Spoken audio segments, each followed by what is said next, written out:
Assalamualaikum dan salam sejahtera. Kami daripada Kumpulan 3 akan membentangkan berkenaan topik perindeksan.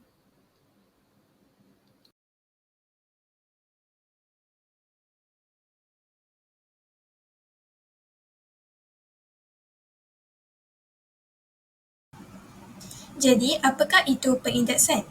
Perindeksan merupakan satu proses kemasukan maklumat, bibliografi bahan perpustakaan serta maklumat lokasi bahan ke sistem perpustakaan. Manakala indeks pula merupakan satu senarai maklumat bibliografi yang disusun berdasarkan kepada pengarang, perkara atau kata kunci sesuatu topik.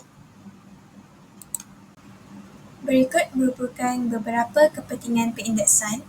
Yang pertama adalah untuk membantu pencarian maklumat yang tepat dan cepat. Melalui penyusunan teratur ini, ia dapat membantu pengguna untuk melakukan pencarian maklumat yang tepat dan cepat. Yang kedua adalah untuk memudahkan urusan akademik dan penyelidikan. Perindeksan dapat membantu penyelidik untuk mengakses kajian dengan mudah, untuk membantu mereka dalam penyelidikan. Yang ketiga adalah untuk meningkatkan kecekapan dalam pencarian. Perindeksan yang berkesan dapat meningkatkan kecekapan carian dengan ketara. Seterusnya, saya akan menerangkan cabaran proses perindeksan di perpustakaan. Antara cabaran proses perindeksan ialah keperluan maklumat pengguna pelbagai dimensi. Perindeksan perlu disesuaikan bagi memenuhi pelbagai perspektif dan jangkaan pengguna. Cabaran yang kedua ialah pemilihan istilah daripada sinonim. Kehadiran sinonim memerlukan pilihan istilah yang teliti yang merangkumi intipati sesuatu konsep. Cabaran yang ketiga ialah pemilihan perbendaharaan kata dan peraturan sintaksis. Merangka perbendaharaan kata yang sesuai dan mentakrifkan peraturan sintaksis untuk subjek yang kompleks. Seterusnya, beralih kepada proses pengindeksan dalam bidang lain. Antara proses pengindeksan dalam bidang lain ialah platform e-dagang. Ia memudahkan pelanggan mencari produk tertentu di kalangan inventory yang besar. Yang pertama ialah pengekstrakan data. Mengekstrak data produk yang berkaitan daripada pelbagai sumber seperti pangkalan data produk dan sistem pengurusan kandungan CMS. Yang kedua ialah pemprosesan dan penggayaan data. Memproses maklumat dengan membersihkan, menormalkan dan menambahkan data tambahan untuk meningkatkan pengalaman carian. Yang ketiga ialah pengoptimuman enjin carian.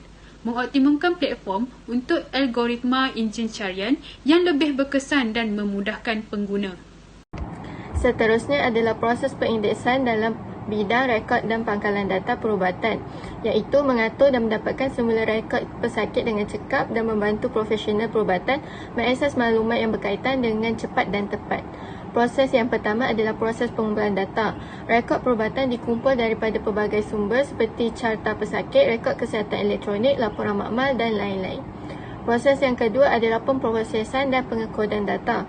Memastikan ketepatan data dan maklumat perubatan akan dikodkan menggunakan istilah piawai seperti ICD-10 ataupun CPT. Dan proses yang terakhir adalah kawalan kualiti dan penyelenggaraan data. Memastikan konsentrasi data dan indeks perlu sentiasa diselenggara dan dikemas kini untuk memastikan setiap perubahan dalam rekod perubatan sentiasa direkodkan.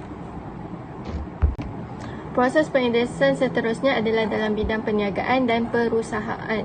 Perusahaan besar menggunakan proses perindeksan untuk mengatur dan mencari melalui sejumlah besar data berkaitan perniagaan termasuk dokumen, email dan maklumat lain. Proses pengumpulan data, mengumpul data dan menentukan jenis perindeksan yang digunakan bergantung pada jenis dokumen seperti invoice, dokumen pekerja, email dan lain-lain. Yang seterusnya menentukan jenis indeks yang digunakan, melihat sama ada jika dokumen tersebut tidak memerlukan banyak maklumat untuk diindekskan untuk mencarinya dengan lebih mudah.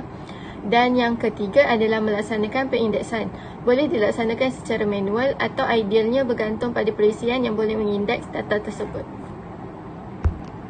Ini merupakan senarai rujukan yang digunakan oleh ahli kumpulan kami bagi pembentangan pada hari ini. Sekian, terima kasih.